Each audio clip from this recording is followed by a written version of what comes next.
Hi everyone. Today we will discuss the question and answers of Chapter 2 Economics, Class 9, People as Resource.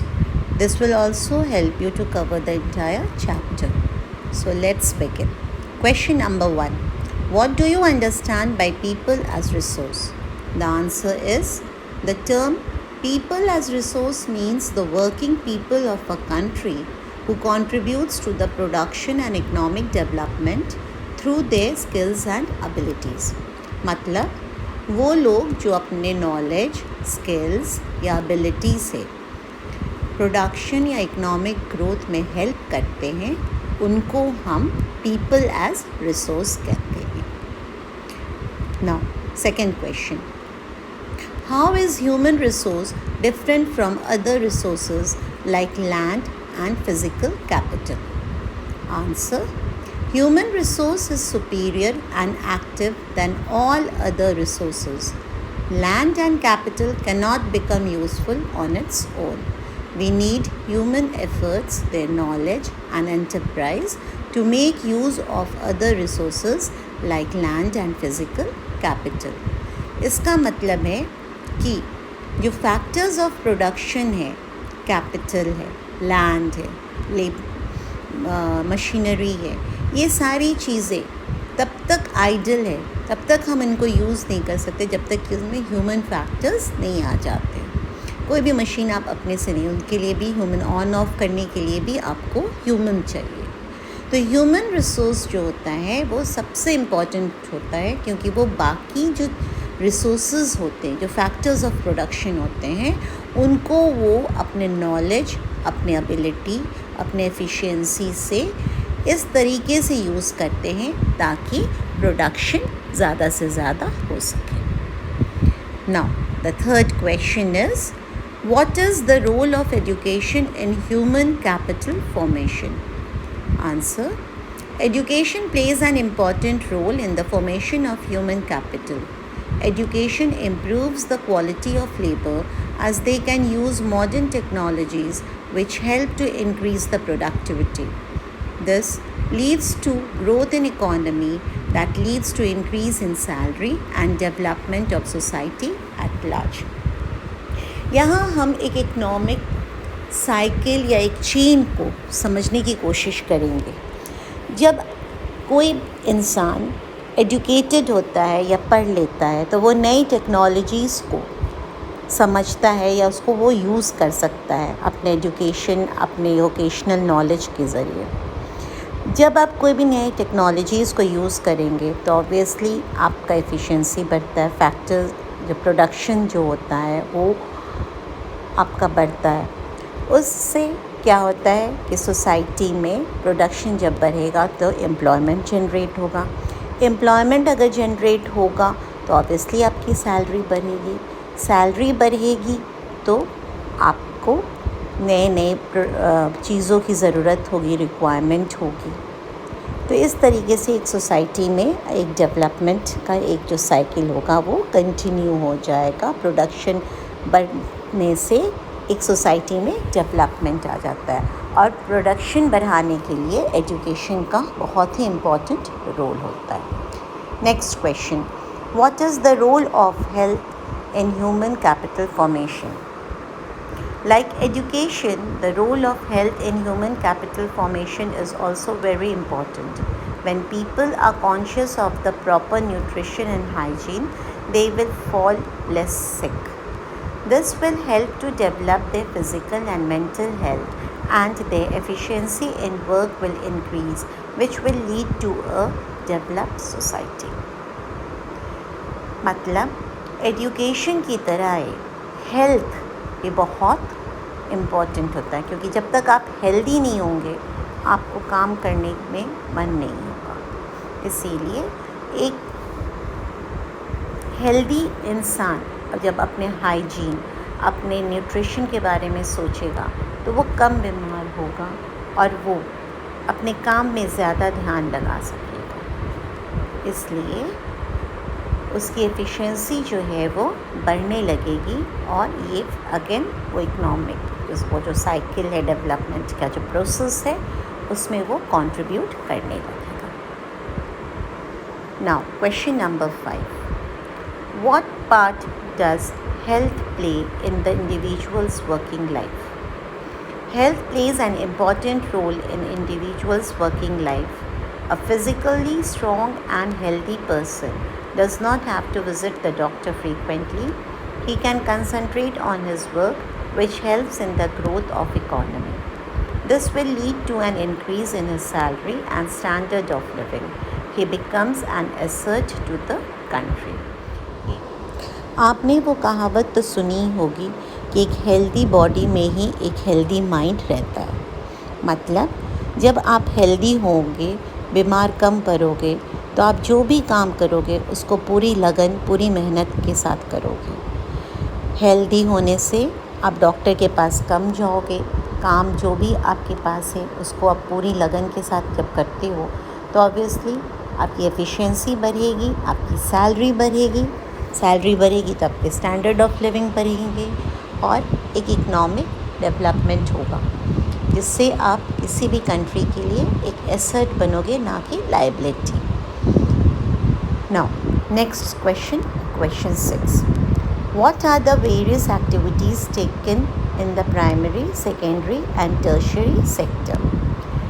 हमारे जो भी economic activities होते हैं उनको हम बेसिकली 3 सेक्टर्स में डिवाइड करते हैं: primary sector, secondary sector and tertiary sector. पहला है प्राइमरी सेक्टर। प्राइमरी मतलब बेसिक, एकदम बेसिक, यानी प्राइमरी सेक्टर वो सेक्टर है जो जहाँ से हम रॉ मटेरियल्स, एग्रीकल्चरल प्रोड्यूस, जो भी आपका एकदम बेसिक, माइनिंग हो गया, फिशिंग हो गया, ये सारी चीज़ें जो है वो प्राइमरी सेक्टर से आती है या इनको हम प्राइमरी सेक्टर में रखते हैं। दूसरा है सेकेंडरी सेक्टर।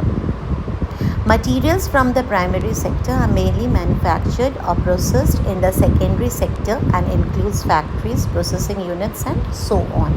जैसे जब हम अनाज को या कपास को फैक्ट्री में प्रोसेस करते हैं तो वो सेकेंडरी सेक्टर कहलाता है। यहाँ पे आप एक्चुअली कोई चीज़ को मैन्युफैक्चर करते हैं, मैन्युफैक्चर जहाँ पे वो होता है वहाँ पे वो बनता है final product, finish product. Primary sector जैसे एग्रीकल्चर से आपका रॉ मटेरियल जो आता है वो सेकेंडरी सेक्टर में जाके उसको आप यूज़ करने के लायक डिफरेंट यूजेस उनके आप जब बनाते हो तो वो सेकेंडरी सेक्टर में आता है।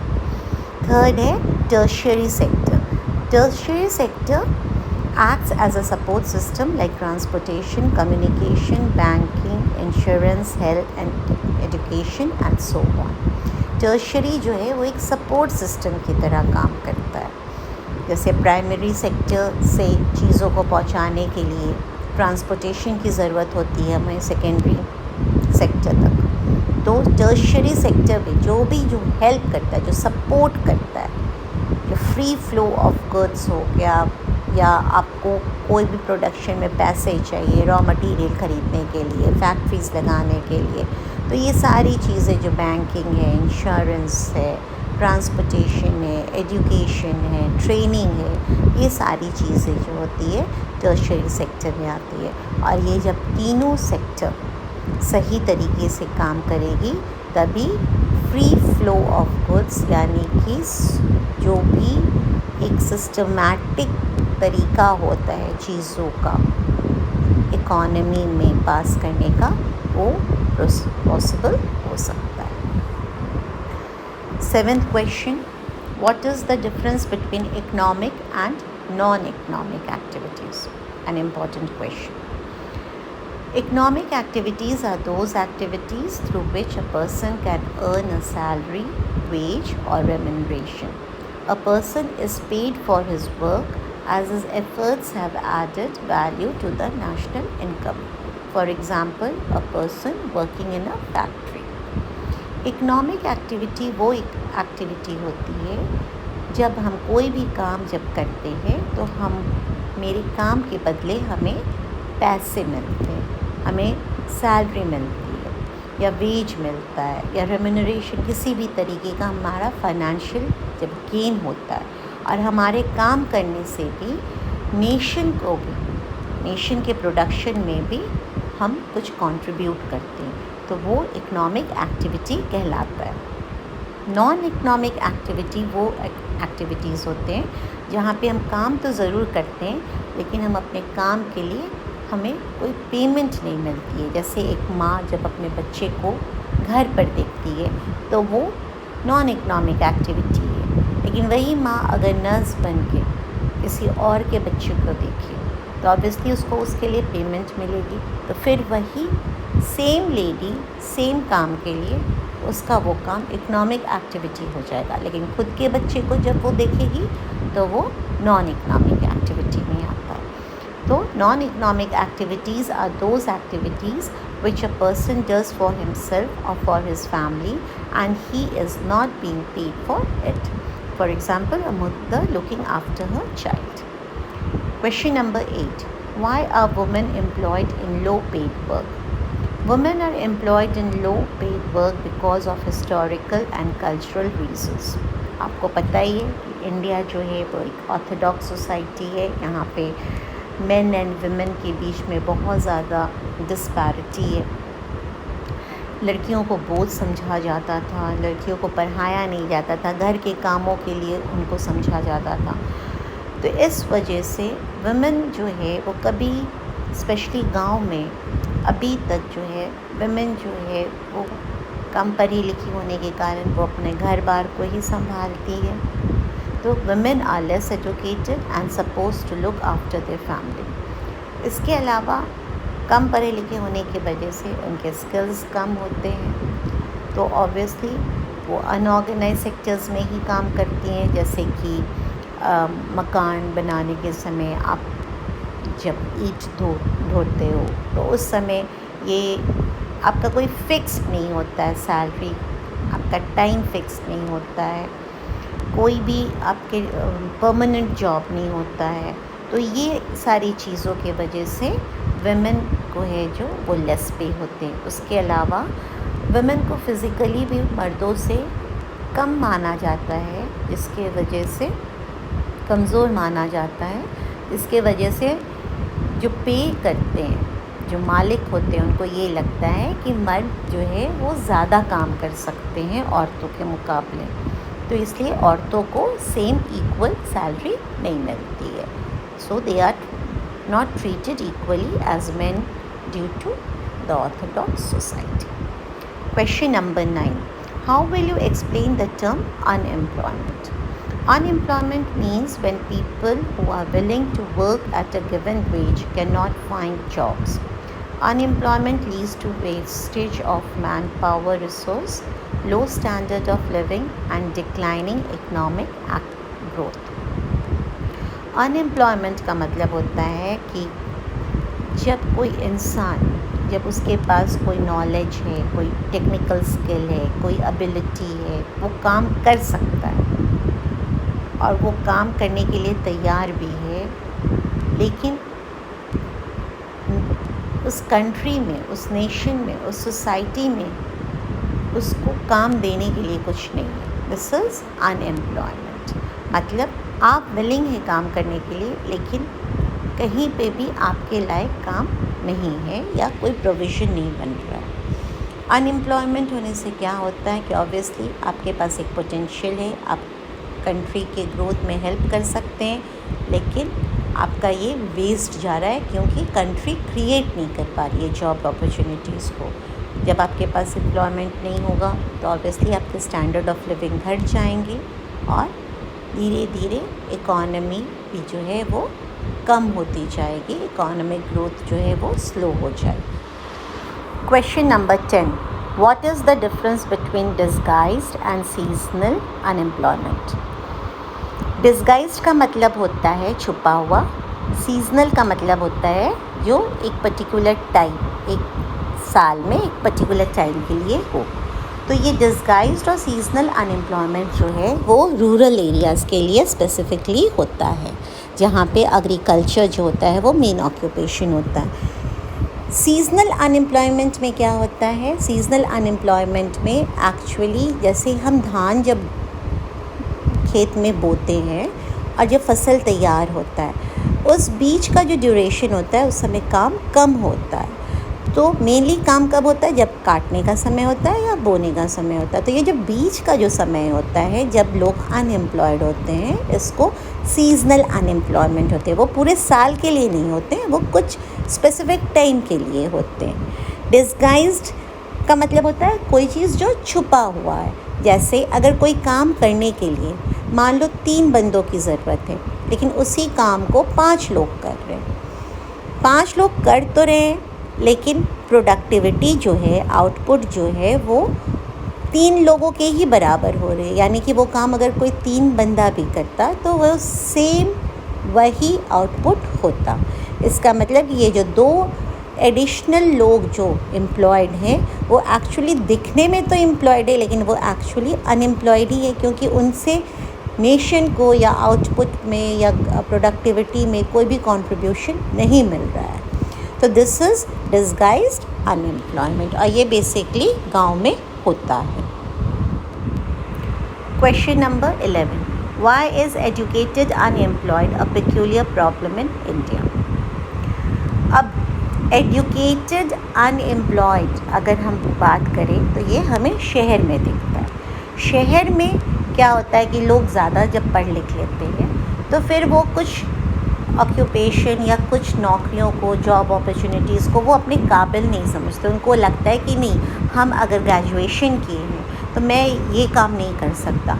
तो जो कम पढ़े लिखे लोग होते हैं उनको नौकरियां मिल जाती हैं, लेकिन जो ज़्यादा पढ़े लिखे लोग होते हैं उनको नौकरी, अपने मन मुताबिक नौकरी मिलने में प्रॉब्लम होती है। तो ये एक पेक्यूलियर प्रॉब्लम होता है एजुकेटेड अनएम्प्लॉयड। यानी कि आप ज़्यादा जब पढ़ लिख लेते हो तो आपके एक्सपेक्टेशंस भी उस हिसाब से बढ़ जाते हैं। तो ऑब्वियसली आप तब छोटे मोटे काम करने को अपने शान के ख़िलाफ़ समझते हो, तो आपको लगता है कि घर में बैठना ज़्यादा अच्छा है ये काम कर लेने से। इसके अलावा अब इंडिया में टेक्निकल नॉलेज जिनके पास है उनके पास नॉलेज है, लेकिन इंडिया में डेवलपमेंट होनी चाहिए।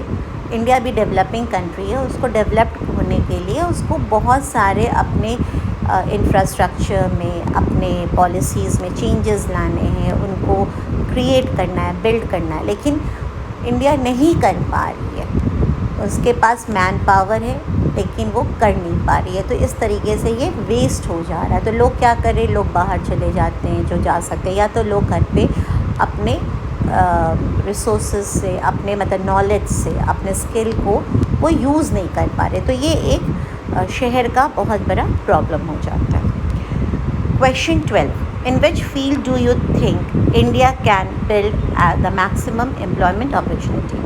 अब ये एक सब्जेक्टिव क्वेश्चन है, इसको आप अपने हिसाब से लिख सकते हो, लेकिन बेसिकली जैसे मैंने कहा कि इंडिया जो है वो एक डेवलपिंग कंट्री है, यानी कि वो अभी भी डेवलप कर रहा है, अभी तक डेवलप नहीं हुआ। अमेरिका है, इंग्लैंड है, दीज आर डेवलप्ड कंट्रीज़, लेकिन इंडिया जो है वो अभी फेज़ में है, डेवलपिंग के फेज़ में। तो ऑब्वियसली अभी इनको जो बेसिक जो चीज़ें होती हैं जिसके बल पे आप डेवलप हो सकते हो, तो ऑब्वियसली वो सारे जगह में जॉब अपॉर्चुनिटीज़ क्रिएट करनी चाहिए, वो सारे जगह में एम्प्लॉयमेंट अपॉर्चुनिटीज़ होनी चाहिए। जैसे कि इंफ्रास्ट्रक्चर है, कंस्ट्रक्शन है, स्मॉल एंड कॉटेज इंडस्ट्रीज़ है, क्योंकि गांव के लोगों को भी रोज़गार दिलानी है अपार्ट फ्रॉम एग्रीकल्चर, ताकि उनका जो सीजनल अनएम्प्लॉयमेंट है या डिस्गाइज्ड अनएम्प्लॉयमेंट है वो सारी प्रॉब्लम्स सॉल्व हो सके। टेक्नोलॉजी, क्योंकि आज का ज़माना टेक्नोलॉजी का ज़माना है, तो ऑब्वियसली टेक्नोलॉजी में आपको क्रिएट करना है। तो ये सारी जो फील्ड है इनमें आप क्रिएट कर सकते हो। 13th है कि suggest some measures in the education system to mitigate the problem of the educated unemployed. Mitigate the problem of educated unemployed का मतलब होता है कि आप किस तरीके से इनके प्रॉब्लम्स को सॉल्व कर सकते हो या कम कर सकते हो। तो ऑब्वियसली किस तरीके से distance education, vocational training, practical training आप दीजिए, आप लोगों को ज़्यादा एक्सपोजर्स दीजिए इंडस्ट्रीज़ के, फील्ड्स के, कैसे एग्रीकल्चर होता है, कैसे मल्टीपल क्रॉपिंग होती है, कैसे इंडस्ट्रीज़ बिठाए जाते हैं, क्या क्या फैसिलिटीज़ हैं। तो ये सारी चीज़ों से गवर्नमेंट को इसमें एक्टिव रोल प्ले करना पड़ेगा। गवर्नमेंट के साथ साथ जो भी लोग पढ़ लिख लेते हैं उनको भी एक रिस्पॉन्सिबिलिटी होनी चाहिए अपने सोसाइटी को डेवलप करने का। तो इस तरीके से there should be policies and there should be development programs, जिसके लिए एजुकेशन एक बहुत ही इम्पॉर्टेंट रोल प्ले करता है। और इसमें मेनली वोकेशनल ट्रेनिंग हो गया, स्टेट वाइज करिकुलम सॉल्व करना, डिस्टेंस एजुकेशन जिसको आप ऑनलाइन के ज़रिए कर रहे हो, तो ये सारी चीज़ें, क्योंकि बहुत जगह है कि लोग सीखना चाहते हैं, लोगों के पास ज़रिया नहीं होता है, तो वहाँ पे क्या होता है कि आपके जो स्किल्स एफिशिएंसीज हैं वो पता नहीं चल पाती है। तो थैंक टू आईटी सेक्टर, क्योंकि टेक्नोलॉजी के वजह से आज हम दूर बैठे भी बहुत कुछ सीख सकते हैं। तो this is also a subjective question. 14th is also a subjective question. Last but not the least 15th, ये बहुत ही इंपॉर्टेंट क्वेश्चन है। ये भी एक सब्जेक्टिव क्वेश्चन है। इसमें बेसिकली ये पूछा गया है कि कौन से कैपिटल को आप समझते हैं कि बेस्ट है और क्यों। तो ऑब्वियसली सारे, आपको इसको इस आंसर को ऐसे लिखना है कि सारे ही कैपिटल इंपॉर्टेंट है, क्योंकि कोई भी एक कैपिटल अगर छूट रहा है तो आप प्रोडक्शन नहीं कर पाओगे, चाहे जितना भी आपके पास नॉलेज हो, स्किल हो। तो ऑब्वियसली सारे जो भी कैपिटल है, रिसोर्सेज है, सबकी ज़रूरत होती है, पर ह्यूमन जो कैपिटल है वो थोड़ा सुपीरियर हो जाता है बाकी चीज़ों के लिए, क्योंकि ह्यूमन जो है वो एक्टिवली बाकी चीज़ों को यूज़ करता है, ऑर्गेनाइज करता है अपने स्किल, अपने एफिशिएंसी से, और प्रोडक्शन करवाता है। अपने आप कोई खेत या अपने आप कोई मशीन नहीं काम करेगी, क्योंकि उसमें वो ह्यूमन का नॉलेज इन्वॉल्व होना चाहिए कि किस तरीके से हम करें। तो इसमें इसी आंसर को इसमें इस तरह से लिखना होगा कि सारे ही कैपिटल इम्पॉर्टेंट हैं, मगर सबसे इम्पॉर्टेंट ह्यूमन कैपिटल होता है, क्योंकि वो बाकी जो कैपिटल्स होते हैं उसको एक्टिवली वो यूज़ करते हैं production. So hope you have understood this chapter, and do let me know if you have any problem in the comment section. Thank you.